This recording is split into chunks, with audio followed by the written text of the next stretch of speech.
আমি এখনো বলছি মীনাবাই, আরশি চ্যাটার্জি কোনোদিন হারেনি, আজও হারবে না। তুই তোর পাপের শাস্তি পাবি, বজরংবলী তোকে স্বয়ং শাস্তি দেবেন।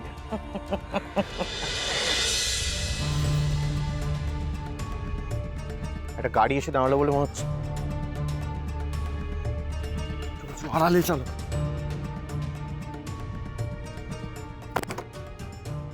ব্যাপারটা বুঝতে দাও আগে। হ্যালো ম্যাডাম, আমি চলে এসেছি। আমার মনে হচ্ছে আমাদের এখানেই ওট পেতে থাকতে হবে। আমার কেন জানি না মনে হচ্ছে এই গাড়িটাতেই আসি আর বাকি মেয়েগুলোকে পাচার করে দেওয়া হবে।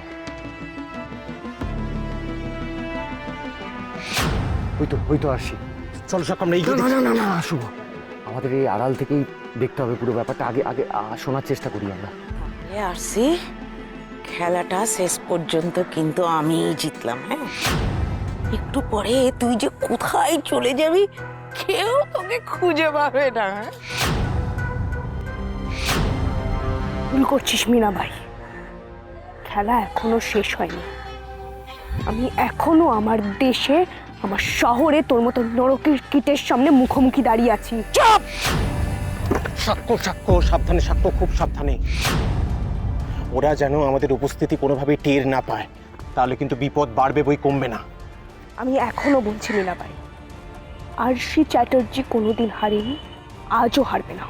তুই তোর পাপের শাস্তি পাবি, বজরংবলী তোকে স্বয়ং শাস্তি দেবেন। তোর এই গলা দিয়ে যাতে একটা শব্দ না বার হয় তার ব্যবস্থা আমি করছি। দাঁড়া। হ্যাঁ, এখনই কর ব্যবস্থা। দম থাকলে এখনই কর। ফালতু ওর সাথে কথা বলা সময় নষ্ট করো না তো মীনাবাই। ওর মুখে যত বড় বড় কথা। এই সব কটাকে গাড়িতে তোল, চল।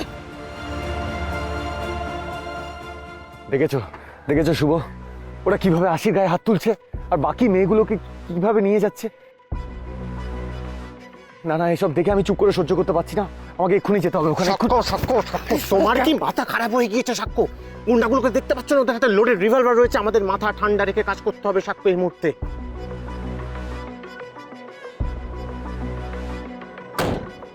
আমি শুধু আরশিকে দেখে যাচ্ছি।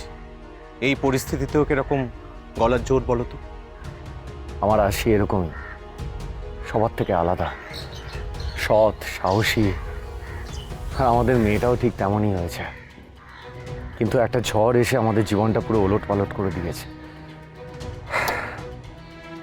না, এখন এইসব নেগেটিভ কথাবার্তা ভেবে মাথা খারাপ করে লাভ নেই। তুমি ঠিক বলেছো শুভ, এখন আমাদের মাথা ঠান্ডা রেখে কাজ করতে হবে।